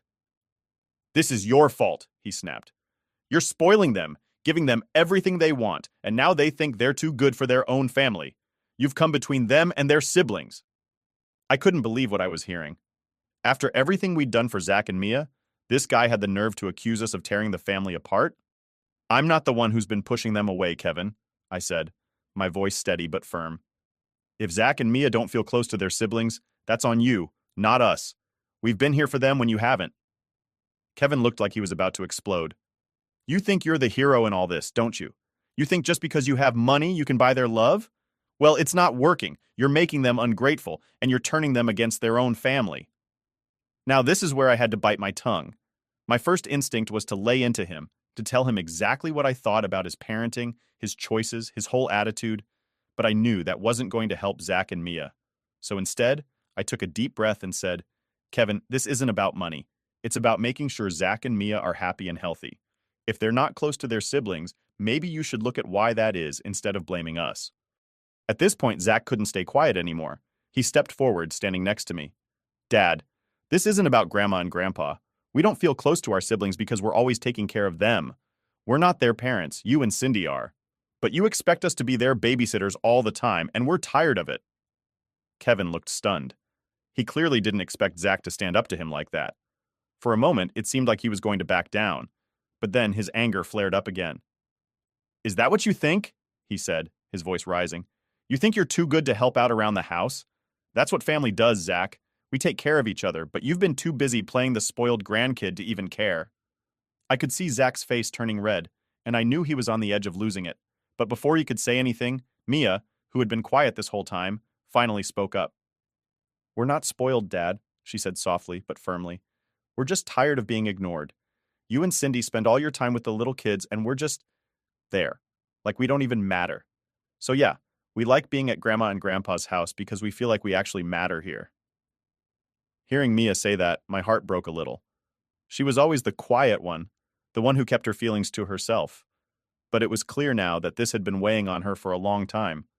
Kevin looked like someone had slapped him in the face. He opened his mouth to say something, but nothing came out. For the first time since he'd stormed in, he looked unsure of himself. I took the opportunity to step in again.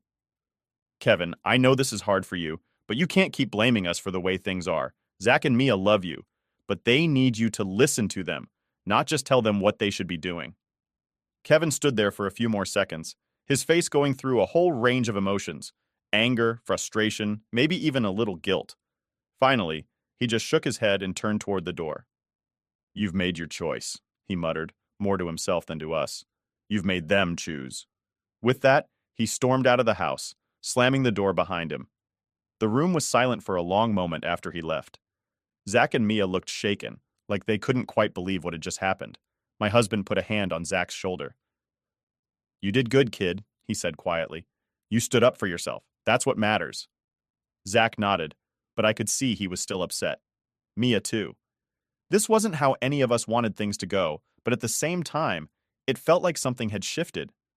For the first time, Zach and Mia had stood up to their dad, and I think they realized that they didn't have to just accept things the way they were anymore. We didn't talk much about it that night. We watched a movie, had some dinner, tried to keep things normal. But I knew that confrontation with Kevin wasn't the end of it. It was just the beginning. Update 3. After that showdown with Kevin, things didn't get any easier. If anything, they got more complicated.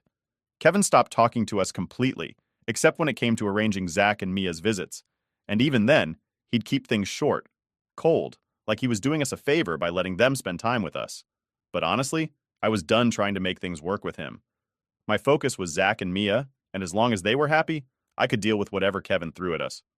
What really surprised me, though, was how much Zach and Mia started opening up after that fight. It was like once they stood up to Kevin, they finally felt free to talk about everything they'd been holding inside.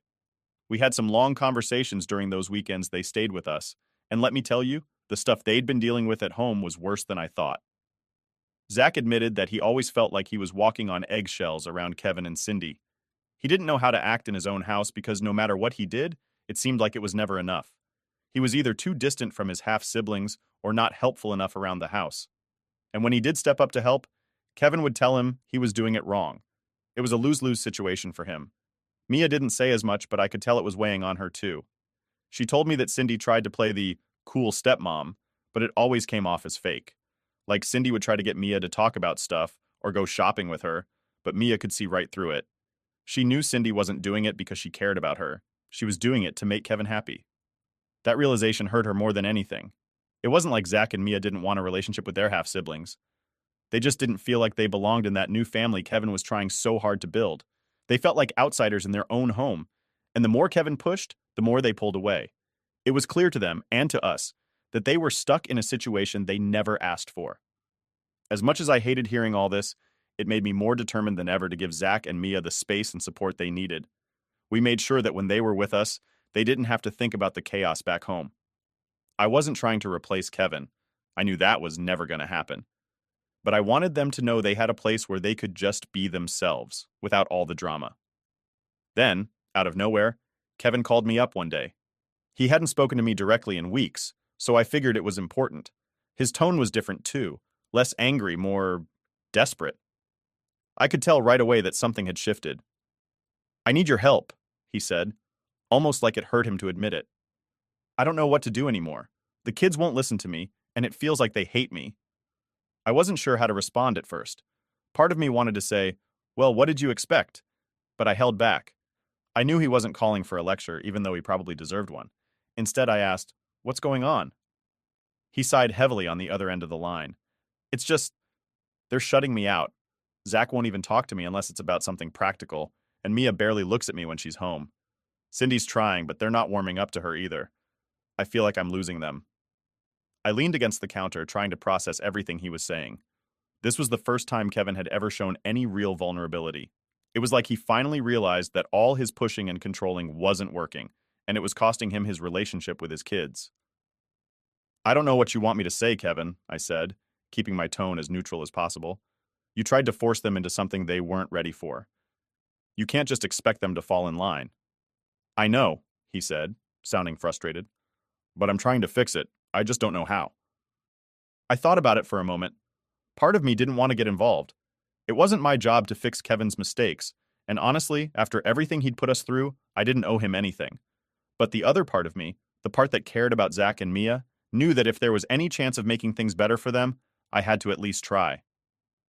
Kevin, you need to listen to them, I said, keeping my voice steady. Really listen. Stop telling them how they should feel and start asking them how they do feel. They're not little kids anymore. They're teenagers, and they've been through a lot. They need to know you're there for them, not just as their dad, but as someone who cares about what they're going through. There was a long pause on the other end. I could tell he was taking it in, trying to wrap his head around what I was saying. I don't want to lose them, he finally said, his voice almost a whisper. That's up to you, Kevin, I replied. But you need to understand that they're not going to come running back just because you ask them to. You have to earn their trust again. After that, Kevin didn't call again for a while. I wasn't sure if he was actually taking my advice or if he was just too proud to admit he needed more help. Either way, things stayed pretty much the same on our end. Zach and Mia continued spending their weekends with us, and they seemed happier for it.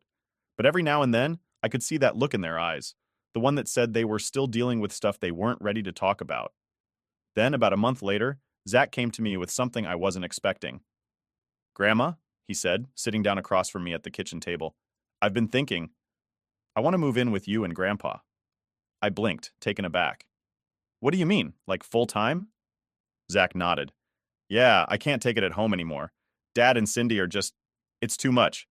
And Mia's been talking about it too. We're both thinking about it. I didn't know what to say. I mean, of course, I wanted them to stay with us if that's what they needed, but I knew this was going to make things even messier with Kevin. Moving in with us full time, that would be the final straw for him. Have you talked to your dad about this? I asked cautiously. Zach shook his head. Not yet. I wanted to see if it was even an option before I brought it up. But I can't stay there anymore, Grandma. I just can't. I looked at him, saw the determination in his eyes, and I knew he was serious. This wasn't just some teenage rebellion. This was Zach making a decision about what he needed for his own well-being. I'll talk to Grandpa, I said slowly, and then we'll figure out how to bring it up with your dad. Zach nodded, relief washing over his face. Thanks, Grandma. And in that moment, I realized something. No matter how much Kevin tried to push us away or guilt trip us into doing things his way, Zach and Mia knew where they belonged. They knew they had us in their corner, and that's all that mattered. My baby's coming. I figured you'd want to celebrate with a little gift, say $15,000. I nearly dropped my phone at the audacity in my sister Eliza's voice. After everything she'd put me through, now she had the nerve to ask me for money? You can't be serious, I said, gripping the phone tightly. You honestly think I'm going to give you $15,000? Eliza laughed lightly as if this were all some joke between sisters. Oh, come on, Arya. I know we've had our differences, but blood is thicker than water, right? It's your niece or nephew. I bit my tongue, a dozen scathing retorts on the tip of it. Eliza, my younger sister by barely a year, had always been jealous of me. It twisted into something dark when I started dating Max in college. I thought he loved me, until Eliza seduced him away in my senior year. They rushed into a Vegas wedding shortly after. The ultimate betrayal.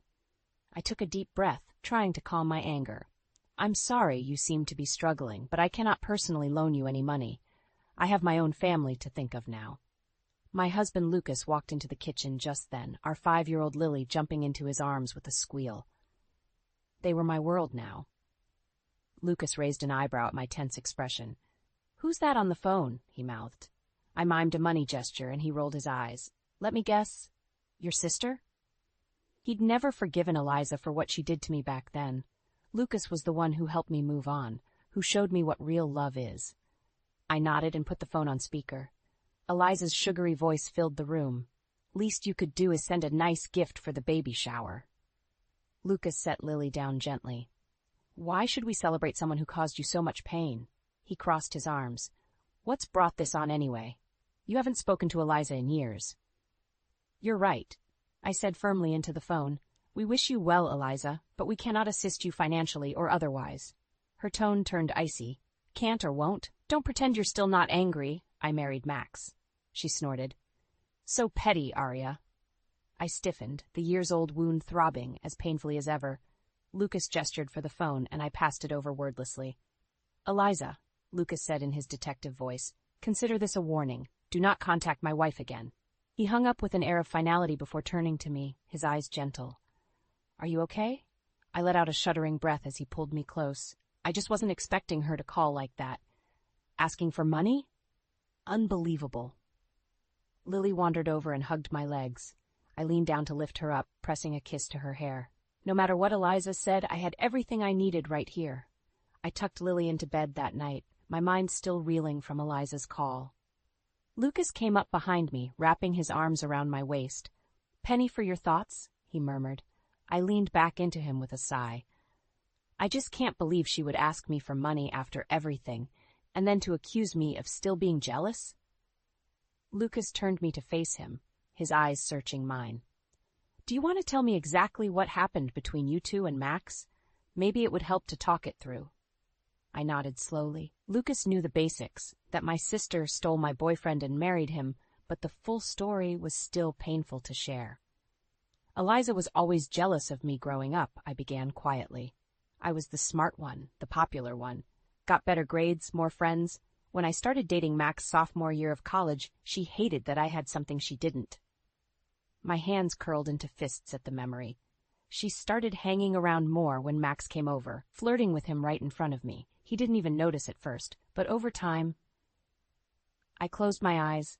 I guess she wore him down. Next thing I knew, he's breaking up with me out of nowhere, and a week later I find out he eloped with Eliza in Vegas. Lucas shook his head, his jaw tight. I'm so sorry she put you through that, Arya. It's a horrible thing to have happen. I wiped away an angry tear. You know what the worst part was? She rubbed it in my face, kept telling me I was just jealous because she was better than me, happier than me. I let out a harsh laugh. I cut ties completely after the wedding. Hadn't talked to her since. Until today? Lucas finished grimly. He considered for a moment. What do you say we get a little justice, love? I peered up at him in surprise. What do you mean? His eyes glinted. As a detective, I have resources, contacts. What if we found out what Eliza was really up to these days? Because I guarantee you it's not all rosy. She wouldn't be asking you for money otherwise. Considering it sent a spike of anticipation through me. You mean expose whatever shady stuff she and Max are doing? For revenge? Call it justice. Lucas tilted my chin up. Maybe it's time Eliza gets a taste of her own medicine. What do you say? I thought of the years of humiliation Eliza put me through, the self-righteous smirk I knew would be on her face at that baby shower, asking me for money as if she deserved a single cent. An unfamiliar anger flooded through me, but I didn't fight it. Instead, I turned to Lucas with blazing eyes. Let's do it. So what's the plan? I asked Lucas eagerly over breakfast the next morning. Lily was occupied with her coloring book, allowing us to scheme openly. Lucas sipped his coffee, his eyes glinting. I made a few discreet inquiries about Eliza and Max last night, still waiting to hear back from my contacts, but if there's dirt to be found, we'll dig it up. Excitement and nerves twisted in my stomach. I still can't believe we're actually doing this, snooping into their lives, looking for revenge.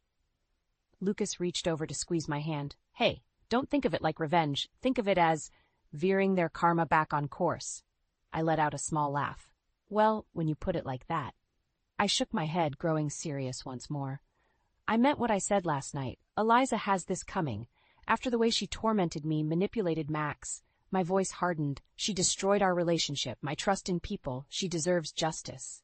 Too right, love. Lucas's phone buzzed and he glanced down. Well now, got an interesting tidbit already. I leaned forward eagerly as Lucas showed me the text. Got recent financials for E&M. Multiple weird payments from offshore accounts. Sending you records now. This could be promising. My pulse quickened. What exactly had Eliza and Max gotten themselves into? Just then, Lily popped up with her coloring book. All done with my picture, Mommy.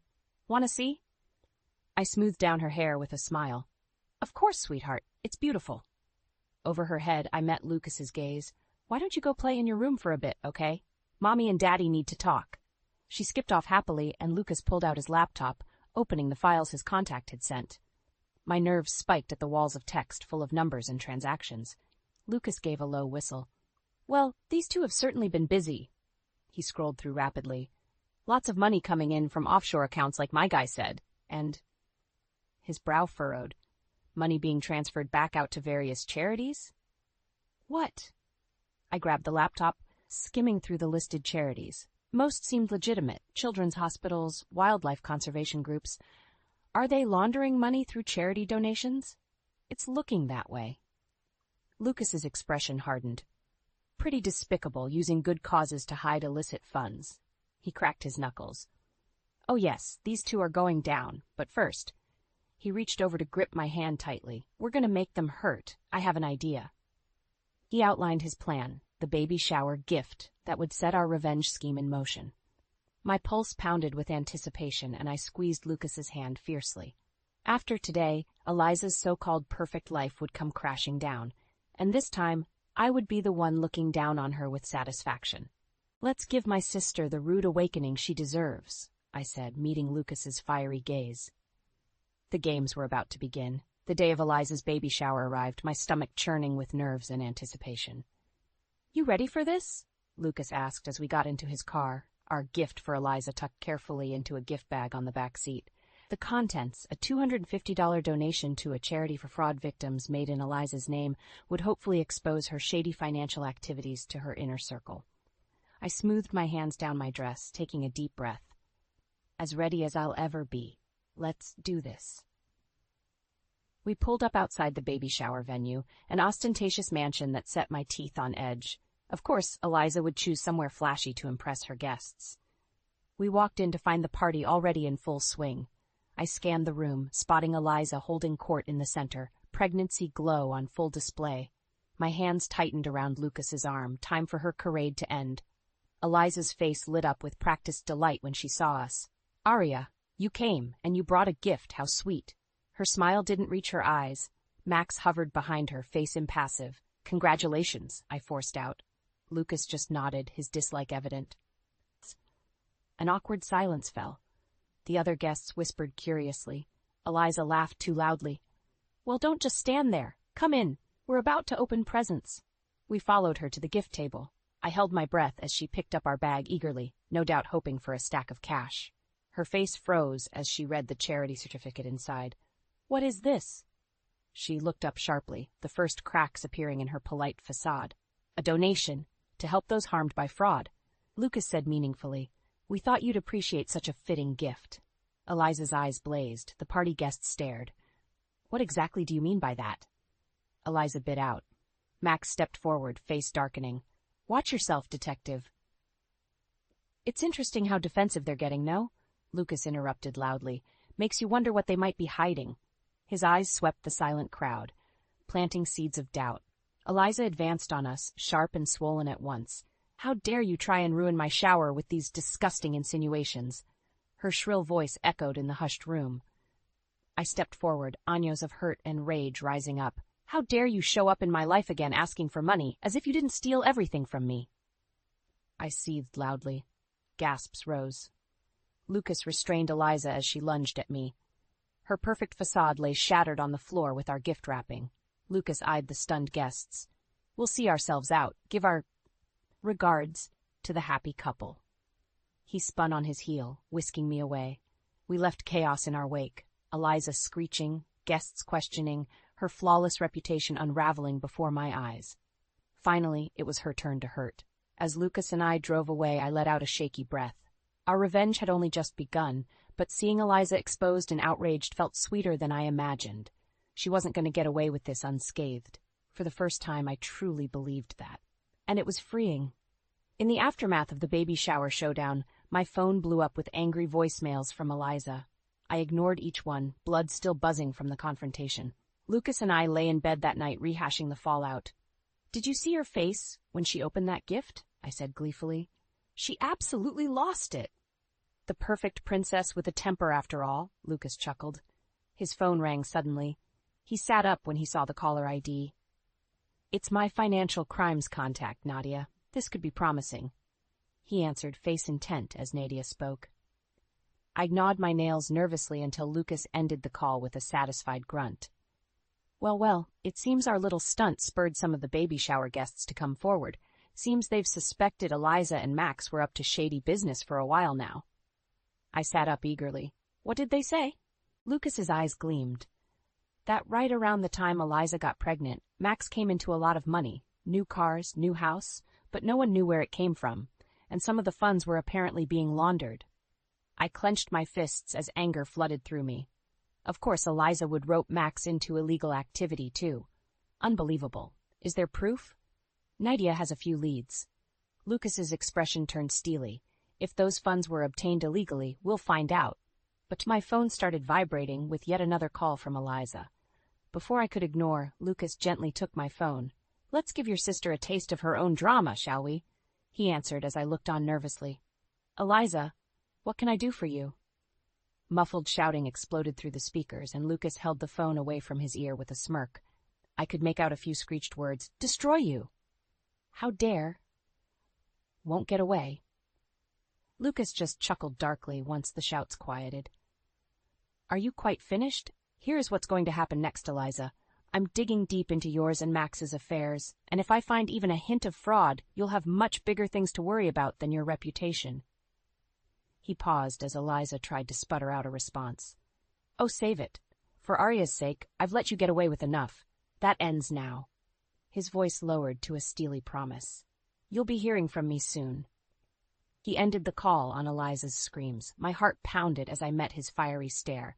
This is really happening. We could actually take her down. I gripped Lucas's hands tightly. "Thank you for standing up for me. Finally facing my tormentor after all these years, I felt empowered, unstoppable with him by my side." Lucas caressed my face gently. "Always, my love. Our family comes first now." His eyes hardened, and we protect our own. Over the next few weeks, Lucas dove headfirst into investigating Eliza and Max's financial history. He spent late nights poring over records, meeting with contacts, chasing leads. I caught him furiously scribbling on his conspiracy board when I went to call him for dinner. "Any breaks in the case?" I'd ask. Lucas would just tap his nose. "It's all coming together, but we're going to need more concrete evidence soon." His eyes took on a ruthless glint that sent a secret thrill through me. Lucas was always professional and ethical in his police cases. Seeing him embrace such ruthless determination for my sake made me love him even more. Finally, one night over dinner, he beckoned me close with excitement gleaming in his eyes. "I've found something big," he whispered so Lily wouldn't overhear. "A paper trail linking Max to an offshore holding company that's definitely a front. Funds come flowing in weekly, get bounced around different charities, and wind up in Max and Eliza's pockets." I finished in disgust. "So it is illegal money laundering." Lucas nodded. "Almost certainly fraud. Could be dealing with some dangerous people, too. But," he held up a hand before I could interrupt, "I haven't found concrete proof yet, just hints." His expression grew serious. "We'll need access to Max's home office, his computer. It's risky, but if I can get physical evidence, accounts, transactions, contacts, we can take it to the police and blow this whole operation open." Apprehension and excitement dueled within me. "Like breaking and entering?" I clarified nervously. Lucas squeezed my hands, eyes blazing. "I wouldn't ask if it wasn't important. Think of Lily." At her name, my heart steeled itself. I would do anything to protect our daughter. "Okay, let's do this." We made plans for Lucas to sneak into Max's office the next day while Eliza had a prenatal appointment and Max was at work. My heart pounded as I dropped Lucas off down the block the next morning. He gave me a hard kiss. "See you soon with the evidence to bury them for good." An hour later, his blunt text came through. "Got it?" Relief flooded through me, followed swiftly by adrenaline as I realized this was really happening. After today, Eliza and Max's facade would come crashing down for good. I was thrumming with nervous energy when Lucas climbed back into the car, manila envelope tucked carefully under his jacket.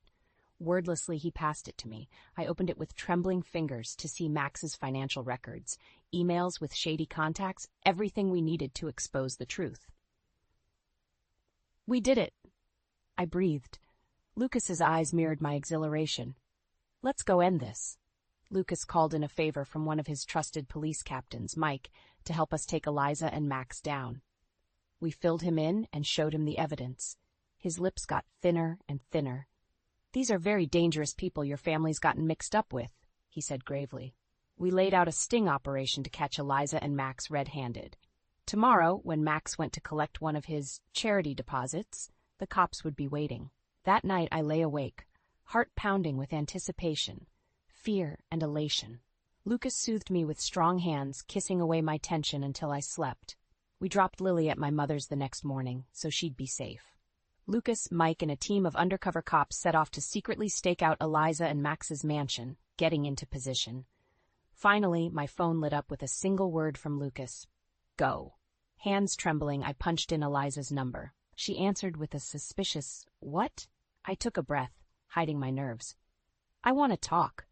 Clear the air if you're open to it." Lucas coached me on how to reel her in. A long pause before Eliza sighed loudly. "Fine, just you, though. Come over now if you're coming." She hung up without waiting for a reply. Gotcha. I drove to her mansion, shock nerve electric, rehearsing my lines. The cops' vans were well concealed as I walked up and knocked sharply. Eliza opened the door, belly rounded. She eyed me warily. "Well, you wanted to talk, so talk." I cleared my throat. "I'm sorry about how things went down. The shower, me accusing you. I should have talked privately first." Lucas said laying it on thick was crucial. Eliza looked slightly mollified. She stepped aside in wordless invitation. I hid a triumphant smile as I walked inside, blood roaring in my ears. She took the bait. "Your move, Lucas." We sat across from each other in the living room I'd helped decorate, once upon a time, before Eliza ruined everything. I took a deep breath. "I need to know one thing. The money, where does it actually come from?" I asked bluntly. "I won't judge. I just want the truth. Come on, Eliza. Trust me, just this once." Eliza shifted with a mix of nerves and defiance. When she finally spoke, her voice came out strained. "If you must know, Max has been doing some consulting work for some very influential people overseas." Code words spilled from her lips. Overseas clients, charity projects, consulting fees. With each damning phrase, my heart pounded harder. We had her. I hid a smile and leaned forward, the picture of understanding. "I'm glad Max found new work. We all do what we must." I patted her hand, ignoring her surprise. "Now, can I please use your bathroom?" I walked steadily through the mansion as if I still knew its halls by heart, right to the home office where I knew the cops were lying in wait. Eliza followed, suspicion creeping into her voice. "Why this bathroom? Mine is closer." I paused outside the office, bracing myself. "You'll see in just a moment." Then I shoved the door open to utter chaos within. "Police! Get down, now!" Everything erupted at once. Police swarming a stunned Max by his computer, Eliza shrieking as an officer arrested her, Lucas striding out to grip me in a fierce hug. "You did wonderfully, love," he murmured proudly before going to coordinate with Mike. I watched, knees weak, as Max and Eliza were dragged away in handcuffs, their wealth and status no match for true justice. In the aftermath, Lucas and I gave our statements, handing over the evidence that sealed the guilty verdict at their trial. Fraud, money laundering, racketeering. Eliza screamed venom at me until the end, while Max just glared silently. The judge showed no leniency, sentencing them both to 10 years behind bars. I held my head high as Eliza was led away, her baby bump and diamond rings no shelter from cold steel cuffs. She'd lost everything, her mansion sold off, bank accounts frozen, high society friends abandoning her. Exactly as she deserved. Lucas wrapped an arm around me as we left the courthouse, flashes going off around us. "How do you feel, love?" I took a deep breath of the crisp air, feeling freer than I had in years. "It's finally over. She can't hurt me or anyone else again." I smiled up at my husband, my champion. "We won." He pulled me into a fiery kiss before tucking me under his arm. "Now, I believe a celebration is in order. Lily's waiting." That night after Lily was asleep, Lucas popped open a bottle of champagne. As we cuddled together sipping bubbly, he raised his glass. "To new beginnings. Now your future is wide open, without toxic ties dragging you down. We can start fresh, the three of us." I clinked his glass gently. The coming years unfurled before me, peaceful and bright. I can finally close that dark chapter for good. Eliza wanted my life, Now she can live with the consequences of her greed. I shook my head ruefully. I almost feel sorry for her baby. Don't waste pity on them. Lucas lifted my knuckles to his lips. The only ones who deserve your energy now are Lily and I. Laying in his arms later that night, I sent out a silent thanks to whoever decided to make this wonderful man my soulmate, for guiding me through the darkness back into the light. Now the future held nothing but hope and joy with my little family beside me. I snuggled deeper into Lucas's embrace with a smile. After years of anguish, I could finally sleep easy. The past was nothing but dust. Ahead lay only bright skies.